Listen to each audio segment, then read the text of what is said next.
Greetings, YouTube. I received a message this morning from the Viking Hill discussing the nature of naming your gaming groups within the campaign themselves. You'll have to apologize. I'll have to apologize about my voice today. I have a Christmas cold. Yay, Christmas cold. And they felt that it was a little unusual that, a campaign has a name. And I've mentioned at least two in recent videos, and I can think of three campaigns that actually had names. We had the Overkill campaign, and that was a 3rd edition Gamma World campaign.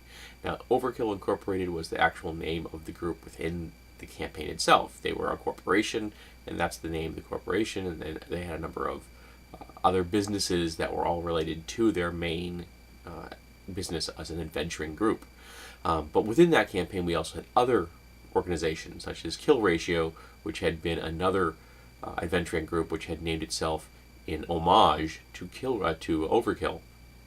And a number of mercenary and adventuring groups had names, and they were all semi or fully official adventuring or mercenary organizations, and I covered that in one of my Overkill videos. In a 2nd edition AD&D campaign, we had the Companions of the Crystal Star, and they had acquired that name by gathering together some pieces of a major magic item, the Crystal Star in question, which allowed them to close an interdimensional gate, which had been a source of much consternation and horror, because it was a gate that demons were pouring themselves through.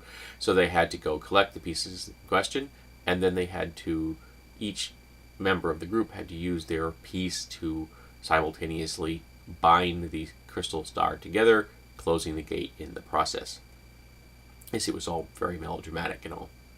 And then we also had a 3rd edition, 3.5 edition campaign, where it was called the Band from Blackcroft, Blackcroft being the name of the village where they had originally started from.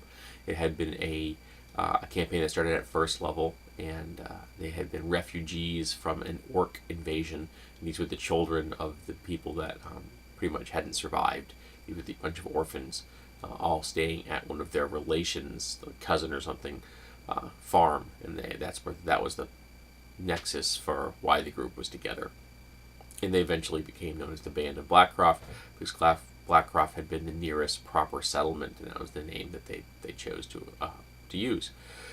But it did make me wonder, how often do groups create names? Now, do the groups create names within the campaign, as I mentioned here, or do the players themselves tend to use terms to refer to the campaign that they're playing, or they just say, we're playing in Faerun, or we're doing a Greyhawk campaign, or we're playing Dark Sun over at Bob's house, that kind of thing.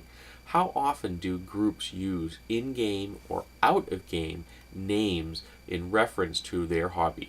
I'd be intrigued to hear, and obviously the Viking Hill would like to know.